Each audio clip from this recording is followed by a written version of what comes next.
Eh bien, bonjour à tous et bonjour à toutes les amis. Je suis très heureux aujourd'hui, je suis en compagnie de Béatrice Fornari.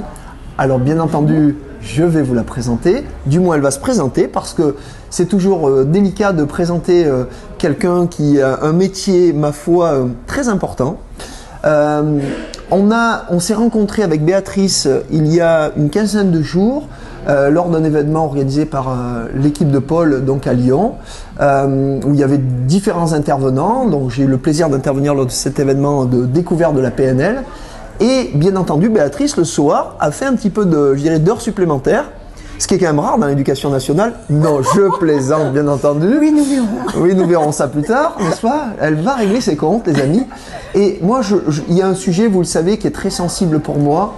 Il s'agit de la relation parent-enfant et de notre posture en tant que parent, ou en tant que tuteur, ou en tant qu'homme ou femme avec les enfants. Et Dieu sait que l'enfance, c'est quelque chose de très important, puisque c'est notre avenir, c'est demain, c'est ce qu'on va laisser à cette terre, et en termes d'éducation.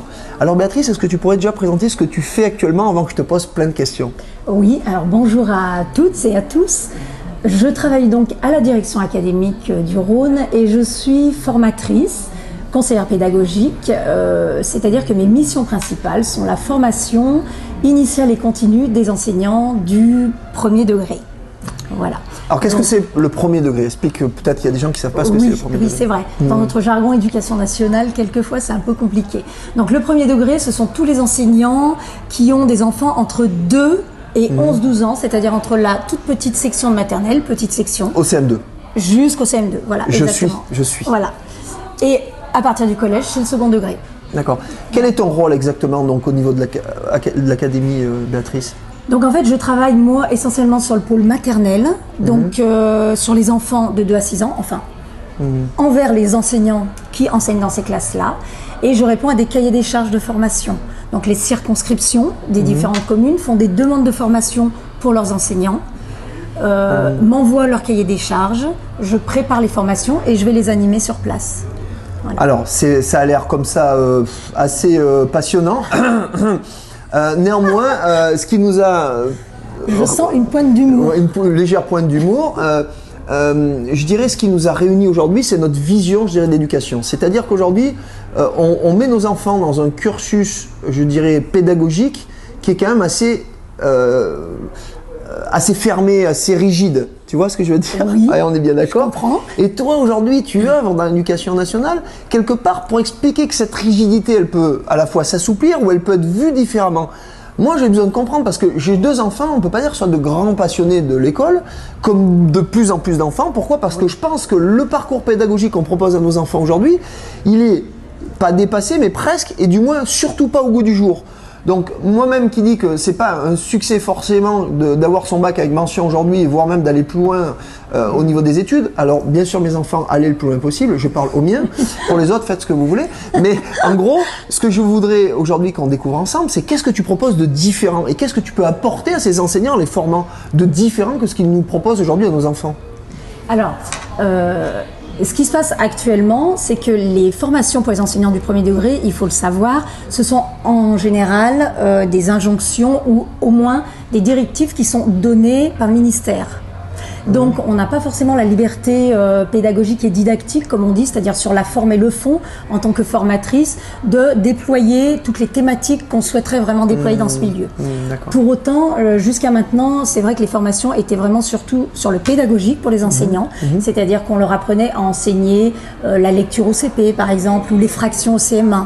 Et que de plus en plus, avec les besoins, moi en tout cas, parce que ça me tient très à cœur, je déploie des formations sur la gestion des émotions en classe pour les enseignants, hein. C'est-à-dire comment on peut réagir face à un enfant qui a des comportements violents, face à un enfant qui ne suit pas en cours, face à un enfant qui gigote, qui bouge beaucoup, parce que comme tu le disais très justement, il y en a de plus en plus. C'est quand on voit que les adultes ont du mal en formation à rester plus d'1 heure assis et concentré. Alors un enfant avec un métabolisme actif, etc., qui est jeune et qui a du mal à se concentrer. Exactement.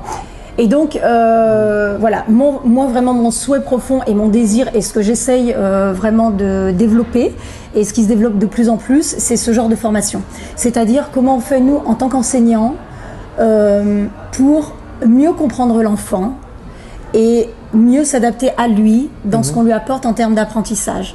Parce que c'est vrai que quand on met un enseignant dans une classe avec 28 enfants qui ont 3-4 ans, c'est pas forcément facile à gérer. Non, on a aussi un programme, on est fonctionnaire de l'État, donc l'éducation nationale a un programme, on a un cursus à suivre et on est toujours dans cette ambiguïté entre prendre le temps pour s'adapter aux besoins de l'enfant, et l'enfant qui a 2-3 ans n'a pas les mêmes besoins que celui qui a 5-6 ans, et non pas les mêmes non plus que l'enfant qui a 10-12 ans.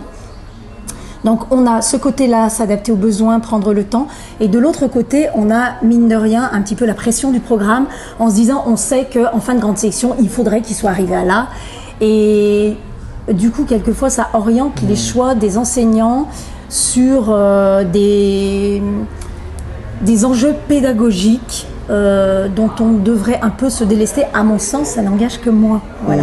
Ouais, je comprends. C'est toujours délicat, on est un peu entre le marteau et l'enclume, et ça doit être vraiment quelque chose de très compliqué quand on est enseignant, et c'est pour ça que il faut pas prendre au pied de la lettre tout ce que je dis, parce que je pense que c'est plutôt au niveau de nos politiques politico-économiques, c'est une décision politico-économique, et on sait très bien, vous savez, j'ai fait une vidéo sur le sujet, que le plus important aujourd'hui d'investissement, je dirais, dans la recherche et développement, c'est sur l'éducation. On a parlé des nanotechnologies, mais là on parle d'éducation. Qu'est-ce que tu crois aujourd'hui qu'il serait nécessaire de faire pour changer ça au niveau, je dirais, de la personne, c'est-à-dire de l'enseignant lui-même? Parce qu'on voit quand même une certaine rigidité de certains enseignants qui se laissent finalement portés par le système et qui vont pas à contre-courant de ce système. On a discuté d'ailleurs avec une enseignante qui était présente à cette formation de PNL, et elle disait elle met beaucoup de chaleur dans ses cours, elle est professeure d'anglais, elle met de chaleur dans ses cours, elle se fait aimer par ses élèves, et du coup ses élèves lui rendent bien. Pourquoi en tant qu'enseignant on ne serait pas capable aujourd'hui de mettre une ambiance positive, de donner aussi de la valeur ajoutée par de l'attention, par de la douceur, de la gentillesse, plutôt que cette rigidité permanente qui en fait bloque la créativité? Oui, alors tu fais bien d'en parler. Je connais quand même quelques enseignants qui tentent, malgré l'enfermement un peu de ce système, d'être moins rigide et justement de s'ouvrir déjà. Et nous, par exemple, au niveau de la maternelle, nous avons des nouveaux programmes qui vont sortir au mois de septembre. Et dans ces nouveaux programmes, il y a des mots très insistants sur la bienveillance de l'enseignant envers l'enfant. Des mots aussi qui reviennent, qui sont répétés, tels que l'épanouissement de l'enfant, la confiance en soi, l'estime de soi. Donc ça a remporté un franc succès auprès des enseignants de maternelle, donc on appelle le cycle 1 dans notre jargon, et qui se disent oui, il faut s'appuyer là-dessus, parce que cette rigidité dont tu parlais, qu'on demande au niveau des apprentissages, ils voient bien qu'avec les enfants qu'on a aujourd'hui, eh ben, c'est pas forcément tenable. Pour autant, au-delà de ces programmes, il n'y a rien à l'heure actuelle. Ça commence, hein, on s'ouvre, mais qui permettent à l'enseignant de mettre en pratique toute cette bienveillance et de développer chez l'enfant cette confiance en soi et tout l'épanouissement qu'il lui faudrait pour être heureux à l'école, pour se faire plaisir à l'école. Alors il y a plein d'enseignants qui sont très créatifs et beaucoup en maternelle vraiment, parce qu'en plus le programme est moins rigide, et qui déploient des trésors d'ingéniosité pour essayer de faire en sorte que le climat de la classe soit plus sain, plus serein et plus ludique, on peut dire, avec une meilleure ambiance, mais c'est pas toujours facile quand on n'a pas la formation pour. Parce que donner confiance à l'enfant, si on n'a pas soi-même confiance en soi, ça peut paraître un peu compliqué et quelquefois déstabilisant. Ben c'est antinomique, on ne peut pas donner ce qu'on n'a pas. C'est comme quand on veut être généreux, et la générosité, on peut donner de son temps, on peut donner plein de choses, mais c'est avant tout de remplir son assiette et après de la partager. C'est un peu la même chose, on peut donner de l'amour si soi-même on s'estime, on s'aime et on en reçoit. Mais avant tout, voilà. Donc, j'ai envie de dire, voilà, il y a tout un cheminement. Comment est-ce qu'aujourd'hui, toi, tu verrais les choses? Allez, sortons un petit peu du carcan. Je te demanderais d'être un petit peu moins, comment dirais-je, de respecter un peu moins la norme, en vraiment te livrant tes idées par rapport à qu'est-ce qu'on pourrait faire par rapport à nos enfants. Par exemple, les parents arrivent aujourd'hui, voient des enfants qui sont en désamour total avec l'éducation nationale, avec l'école telle qu'elle est. Je fais partie un petit peu de cela. Et qu'est-ce qu'on peut faire pour leur demander de rester attentifs et de rester dans la norme et d'avoir des bonnes notes, parce que c'est important d'avoir des bonnes notes, etc. Sinon, on est différent. Qu'est-ce que tu aurais envie de dire comme idée, qu'est-ce Alors, que tu si proposes? tu me demandes de sortir du cadre, je peux On sort sortir du cadre, largement. je voudrais, s'il te plaît. C'est vraiment une refonte de ce qu'est, moi je pense, il faudrait une refonte de ce qu'est la pédagogie en général, dans le sens transmissif. C'est-à-dire se convaincre du fait que l'enfant peut apprendre par lui-même, c'est-à-dire lui faire confiance, lui donner des responsabilités, le rendre beaucoup plus autonome plus tôt. On sait qu'il y a des pédagogies qui existent, qui ne sont pas spécifiquement des pédagogies éducation nationale et qui ont d'autres prérogatives auprès des enfants, c'est-à-dire qu'ils ne partent pas d'un point de vue enseignant face à un groupe classe, avec un enseignant qui a tous les savoirs et toutes les connaissances et qui note les enfants en fonction de ce qu'ils savent ou de ce qu'ils ne savent pas, mais une pédagogie et un esprit beaucoup plus souple. Donc il y a plein de pédagogies qui existent, il y en a qui ont été testées, qui ont failli et d'autres qui ont fait des preuves et c'est peut-être là-dessus qu'il faudrait jouer, c'est-à-dire voir ce qu'on peut prendre dans certaines pédagogies pour pouvoir l'adapter dans nos classes où on a 25, 28, 30, 31 petits quelquefois. Et ça, ce serait une vraie refonte en formant les enseignants vraiment, moi c'est ce que je pense, sur les émotions. Voilà, c'est-à-dire qu'à partir du moment où nous, on sait reconnaître nos émotions, les identifier, les nommer et du coup les gérer, pas du tout les oublier, pas du tout les enfouir, mais voilà, exactement, comme tu le dis. Les accueillir, ça nous permettrait d'accueillir les enfants d'une manière différente, d'accueillir les parents aussi d'une manière différente quand ils arrivent, parce que souvent nous, en tant qu'enseignants, on est aussi parents. Mais quand il faut toujours bien voir qu'il y a la fonction d'enseignant et derrière les enseignants, il y a une personne. Il y a la fonction de parent et derrière les parents, une personne. Il y a la fonction de l'élève et derrière l'élève, un enfant. Ça, c'est vraiment un triangle qui doit marcher ensemble, puisque notre objectif, à nous tous, c'est la réussite de l'enfant et son épanouissement. Donc vraiment, ce serait un point à lever, c'est-à-dire vraiment faire comprendre aux parents aussi qu'on est là pour la même chose qu'eux, vraiment. Et ce serait travailler dans le fond sur ces problématiques. Oui, c'est vrai que comme on le voit, il n'y a pas d'école qui apprenne aux parents à bien se comporter. Et ça, Dieu sait que j'ai tenté d'œuvrer il y a quelques années avec un grand scientifique pour la créer. On n'a pas eu trop de retours des politiques. Malheureusement, il est décédé ce jour et paix à son âme. Mais en tout cas, voilà, l'idée n'est pas abandonnée totalement. J'ai l'utopisme de croire qu'un jour je la co-créerai parce que la créer tout seul, je n'ai pas assez de légitimité, même si j'ai plein d'idées, plein de savoir-faire quand même, mais pas suffisamment pour le faire tout seul déjà d'une part. Et puis aujourd'hui, on sait qu'en France, si on n'est pas pédopsychiatre, si on n'a pas un parcours extraordinaire dans le domaine, on n'est pas compétent. Alors que je pense qu'il y a plein de parents qui ont des choses intéressantes à dire à ce sujet. Mais en tout cas, Béatrice, en tout cas, c'est vraiment formidable de partager ça avec toi. Avec plaisir. J'ai moi vraiment été ravi de ton intervention la dernière fois à Lyon. Vraiment, tu as ému beaucoup de personnes, moi le premier, parce que c'est un sujet sensible. Je te propose qu'on aille un peu plus loin. Qu'est-ce que tu penses, toi, tiens, pour terminer, là je sors de la relation éducation nationale enfant et enfant-parent, mais uniquement, tu vois, aujourd'hui on a favorisé le développement des réseaux sociaux, des jeux, du téléphone. Maintenant, tous les adolescents, à partir de la 6e, quasiment, ils ont un téléphone. Le mien n'échappe pas à cette règle. Néanmoins, nous, on a mis des règles en place qui fait qu'ils l'utilisent parce que j'ai besoin de le joindre pour l'école et qu'après, ils se débarrassent du truc parce que j'estime que pour le moment, il n'est pas en âge à avoir un téléphone, à appeler sans arrêt, à passer son temps à SMS ou sur Internet. Donc, nous, on a mis des règles chez nous qui sont les nôtres. Qu'est-ce que tu en penses de ça et comment tu vois l'avenir avec ces réseaux sociaux, tout ça ? Alors, c'est clair que, juste, je fais une parenthèse sur l'école, nous aussi, je te rejoins, on a de plus en plus d'enfants en fonction des milieux, et pas forcément dans les milieux favorisés, qui dès le CM1, CM2 ont des téléphones portables à l'école. Donc, c'est même pas le collège, c'est avant. Et donc, on commence à avoir à gérer ça dans les écoles et dans les classes. Voilà. Après, ce que j'en pense personnellement, je pense que ça dépend des valeurs qu'on a. Par rapport à ces objets-là, toi tu dis mes enfants ont des téléphones et j'ai mis des règles en place. Effectivement, de toute façon, quand on commence à avoir des outils de ce type, il faut, j'en suis convaincue, qu'il y ait des règles. Après, si on revient à l'école, les interdire là ou là, pourquoi ? Pourquoi ou pourquoi pas, si on responsabilise les enfants, c'est comme nous dans notre famille en tant que parents, si on les responsabilise et qu'on dit qu'à partir de 20h30 ou 21h, il n'y a plus de téléphone, enfin bref, peu importe l'heure, les enfants à un moment donné, ils vont comprendre qu'ils ont des droits et des devoirs. Ok, tu peux prendre le téléphone, mais... Voilà, c'est juste mettre des limites et mettre un cadre. Et les réseaux sociaux, je suis un peu dans le même état d'esprit. Il y a le contrôle parental maintenant en plus sur En Internet. plus, il y a un contrôle parental, c'est clair. Alors après, il faut quand même savoir que, bon, c'est au travers du téléphone, il peut y avoir les mêmes dérives, mais les réseaux sociaux, s'il n'y a pas d'éducation autour de ça, vraiment, et d'apprentissage, c'est-à-dire des cours qui disent, bah voilà, il y a Facebook, il y a Twitter, à quoi ça peut vous servir, de quelle manière, à quel moment, pour dire quoi. S'il n'y a pas une éducation là-dessus, on peut vite partir dans des dérives si les parents ne font pas attention, ou quelquefois ils pensent qu'ils font attention, mais on n'a pas la main mise sur tout en tant que parents. Et les ados ont quand même une certaine facilité à cacher des choses, on les a pas toujours sous les yeux. Donc pourquoi pas mettre en place aussi d'éventuelles formations là-dessus, apprendre à utiliser les réseaux sociaux. Ouais, moi je pense que c'est vraiment un enjeu de notre siècle, vraiment là depuis quelques années, parce qu'on voit des dérives, on sait qu'on peut aller très vite sur des sites pornographiques, sur des sites de guerre, sur des sites de recrutement pour des idéologies, qu'elles soient chrétiennes, musulmanes ou quoi, on s'en fout, enfin des trucs qui peuvent amener vers de la dérive totale.